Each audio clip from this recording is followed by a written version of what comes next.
Hey, welcome back to Hustle to Harmony. I'm your host, Johanna, and today we're diving into something that I call stage 3 of the Sacred Interruption. This is the quiet rebellion. If you've been following along, you know that I believe there are 5 distinct stages women go through when they're breaking free from burnout and building something sustainable. And stage 3 is where things get interesting. This is where you start to taste what boundaries actually feel like, but it's also where the guilt hits the hardest.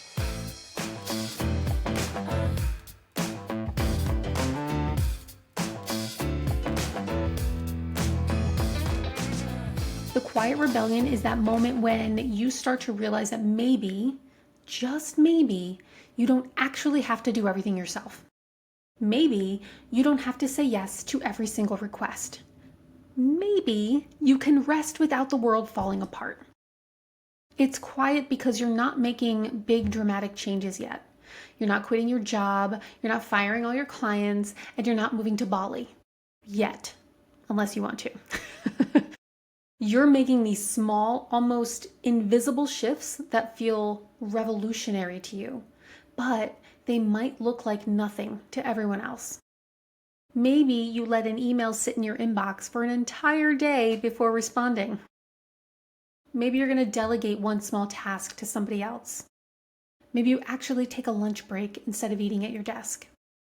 These sound super tiny, I know, but for women who have spent years being everything to everyone, these tiny little acts can feel like a rebellion, and that's exactly what they are. But the thing that most people aren't prepared for in stage 3 is the guilt monster shows up in full force. You say no to one meeting, and immediately your brain starts spiraling. They think I'm lazy. They think I don't care. What if they don't ask me again? What if this ruins my reputation? You delegate one small itty-bitty little task, and you spend more mental energy worrying about whether it's being done right than you would have spent just doing it yourself. You take an actual day off, and you feel guilty the entire time because there's still stuff on your to-do list. This is where most women are going to give up. They think that guilt means that they're doing something wrong, so they go right back to doing everything themselves. But I want you to understand that that guilt is not proof that you're doing something wrong. It's proof that you're doing something different. Your nervous system has been trained to equate your worth with your productivity. It's been trained to believe that rest is lazy and that boundaries are selfish and that saying no means you're letting people down. So when you start to challenge these patterns, your nervous system is going to freak out. It sends you guilt, anxiety, and fear as warning signals, trying to get you back to this familiar pattern of doing everything yourself. But just because your nervous system is sending you these signals, it doesn't mean you have to obey them. This is where microsystems come in. Stage 3 is about creating these tiny little manageable systems that start to support you instead of relying on willpower alone. First, we're going to set calendar boundaries. And I don't mean color coding your entire life or time blocking every minute, but I want you to create small pockets of protection in your schedule. Maybe you're going to block out the first hour of your day with no meetings.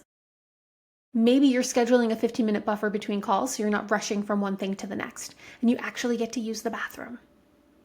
Maybe you're going to put lunch on your calendar so people don't overbook it. These feel like tiny little things, but they're your nervous system's first taste at what it feels like to have space.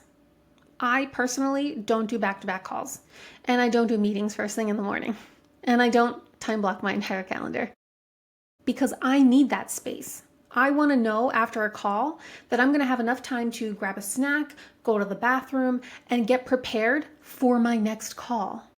I don't want to go back to back to back because it hurts my brain. So maybe try something like that if you don't do it already. The second is a delegating experiment. I want you to start ridiculously small. We're not going to delegate an entire project, okay? I mean, delegate one email response, one research task, one phone call. I don't want you to save massive amounts of time on this. I want you to prove to yourself that other people can handle things without the world crumbling. Your perfectionist brain is going to resist this really hard.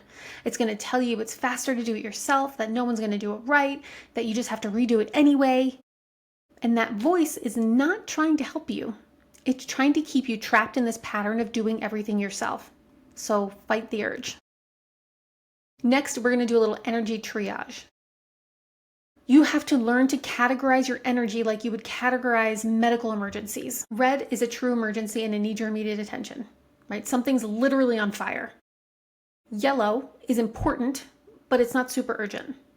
It's not on fire, okay? Green is nice to do, but not critical. Most of what feels urgent is probably yellow or green, but a lot of people treat everything like it's red because we haven't learned to distinguish between actual emergencies and manufactured emergencies. Energy triage teaches your nervous system that not everything requires immediate action, which is revolutionary for women who have been conditioned to be instantly responsive to everyone else's needs. When you start implementing these microsystems, you get your first taste of what boundaries actually feel like, and it is incredible. I'm addicted. You realize that when you don't check email for 2 hours, your business doesn't actually collapse. When you delegate that one small task, it actually gets done.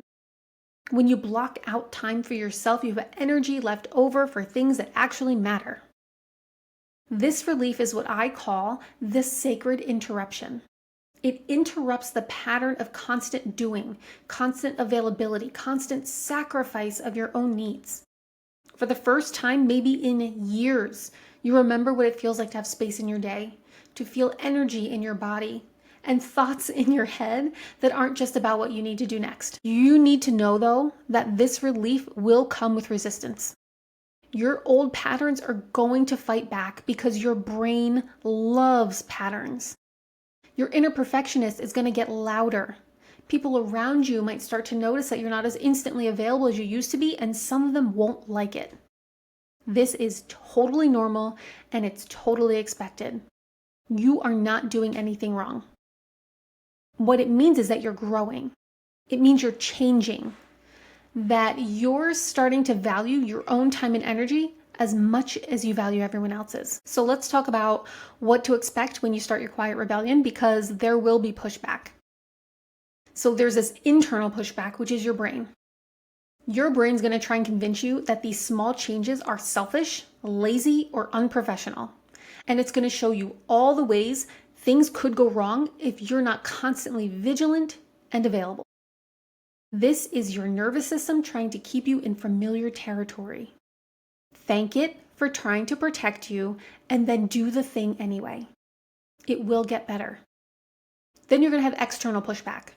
There are some people in your life that have gotten so used to you being instantly available, always saying yes, always accommodating their needs, that when you start to change that, they might push back. They might make comments like, "You've changed," or "You used to be more flexible," or "I guess you're too busy for me now." Ugh. I want you to remember that their discomfort with your boundaries is not your responsibility to fix. Their discomfort is information about how much they were benefiting from your lack of boundaries. The people who truly care about you are going to adjust to your new boundaries because they want you to be happy and healthy. The people who can't adjust, that just tells you something important about that relationship. Stage 3 is the quiet rebellion. It's where you start to reclaim tiny pieces of yourself. It's where you begin to remember that your needs matter too, that your energy is finite and precious, and that boundaries are essential. That guilt you feel when you start to set these boundaries is not evidence that you're doing something wrong. It is evidence that you're doing something different, something that challenges years of conditioning. Start with microsystems, calendar boundaries, delegation experiments, energy triage. These tiny rebellions are going to give you that first taste of what sustainable success actually feels like. And once you taste that freedom, there is no going back. It's really good over on this side. I'll see you guys next time.